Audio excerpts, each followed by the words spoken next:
नमस्कार पशुपालकांनो, मी अमेय उपाध्याय, अध्यक्ष मुर्रा असोसिएशन महाराष्ट्र राज्य. मुर्रा असोसिएशन ही एक सामाजिक संस्था आहे. त्याबद्दल मी तुमच्याशी 2 मिनिटं बोलणार आहे, ज्यामध्ये आपण मूळतः ब्रीडिंग ह्या विषयावर काम करण्याचा प्रयत्न करतोय. महाराष्ट्र दूध व्यवसायात आहे. अनेक वर्षापासून महाराष्ट्रातल्या प्रत्येक शहरात, ग्रामीण भागात अनेक लोक तो व्यवसाय करत आहेत. पण मुद्दा असा आहे, म्हणजे खरं तर हा प्रॉब्लेम आहे की आपण दूध व्यवसाय केला, दुधातून कमाई किती झाली हा तर खूप मोठा प्रश्न आहे.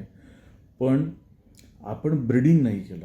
प्रत्येक वेळी म्हैस खराब झाली, गाभण नाही लागली, म्हैस खरेदी करायची झाली, गोठा मोठा करायचा झाला, तर आपण कायम गुजरात किंवा हरियाणा किंवा पंजाब ह्या राज्यांवर अवलंबून राहिलो. आणि त्यामुळे काय झालं, आपण आपल्याकडचं ब्रीड वाढवलं नाही आणि अवलंबून राहिल्यामुळे आपल्याला दूध व्यवसायात फायदाही दिसला नाही. दूध व्यवसाय फायद्याचं कधी, जेव्हा दूधही विकलं जातं आहे आणि आपल्याकडनं वर्षाला 2 ते 4 चांगल्या म्हशींची विक्री होती, त्यावेळी दूध व्यवसाय फायद्याचा.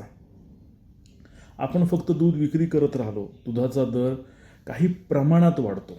असं होत नाही की तो अचानक 50 वरनं 100 होतो. पण म्हशीची किंमत ती अचानक 20-25 हजार रुपयांनी वाढू शकते, याचा विचार आपण कधी केलाच नाही. महाराष्ट्रामध्ये जर आपल्याला याच्यापुढे दूध व्यवसाय टिकवायचा असेल, तो चांगल्या पद्धतीने करायचा असेल, तर आपल्याला ब्रीडिंग करणं गरजेचं आहे. त्याचबरोबर महाराष्ट्रामध्ये भेसळही खूप मोठ्या प्रमाणात आहे.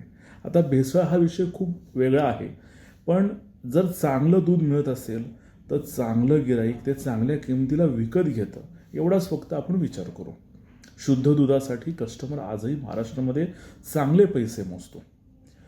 तर जर आपलं दूध चांगलं विकायचं आहे, दूध व्यवसाय पुढच्या भविष्य काळामध्ये चांगला करायचा आहे, तर आपलं स्वतःचं घरचं पशुधन हे तयार हवं.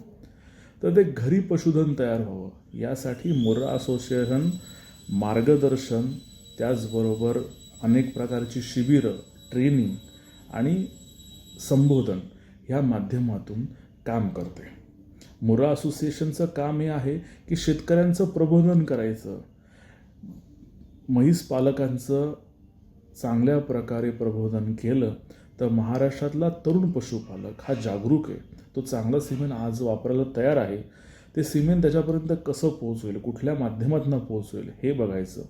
पारडी संगोपन त्याला करण्यासाठी आपण प्रोत्साहन द्यायचं. दरवर्षी हे सगळं प्रबोधन, संबोधन आणि प्रोत्साहन देत असताना मुर्रा असोसिएशन त्या शेतकऱ्याचा स्पर्धेच्या माध्यमातून सन्मान करणार आहे. मुर्रा असोसिएशन शेतकऱ्याला सन्मान देऊन त्या माध्यमातून त्याच्याकडनं ब्रीडिंगचं काम करून घेणार आहे. हा उद्देश मुर्रा असोसिएशनचा आहे आणि तो करण्यासाठी आपण दरवर्षी स्पर्धा, शिबिरं, ट्रेनिंग हे घेणार आहोत. तुम्ही मुर्रा असोसिएशनचे सभासद असाल तर तुम्हाला हे सगळं माहितीच असेल, पण ज्यांना माहीत नाही त्यांच्यासाठी तुम्ही मुर्रा असोसिएशनचे रजिस्टर सभासद व्हा आणि मुर्रा असोसिएशनच्या ह्या मोठ्या कामामध्ये तुमचा सहभाग नोंदवा. कारण हे सामाजिक काम आहे, याच्यामध्ये एक दुसरा कोणी काम करून भागणार नाही आहे. ह्याच्यामध्ये असंख्य आपले महाराष्ट्रातले पशुपालक एकत्र आले तर ब्रीडिंग घडणार आहे आणि तर महाराष्ट्राला स्वतःचं ब्रीड मिळून इतर राज्यांवर अवलंबून राहण्याची गरज पडणार नाही. तर हा उद्देश आहे. आमचं यूट्यूब चॅनल तुम्ही फॉलो करा. त्या माध्यमातून तुम्हाला अनेक अपडेट, अनेक नवीन गोष्टी, अनेक चांगल्या प्रकारची माहिती तुमच्यापर्यंत पोचणार आहे. आणि जर तुम्हाला रजिस्टर सभासद बनायचं असेल तर माझा व्हॉट्सअप नंबर आहे 7030 990 990.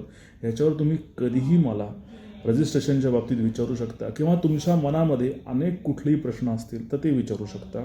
प्लीज फोन करू नका, कारण कामाच्या ह्याच्यातून कधी फोन उचलला जाऊ शकत नाही, लोक नाराज होतात.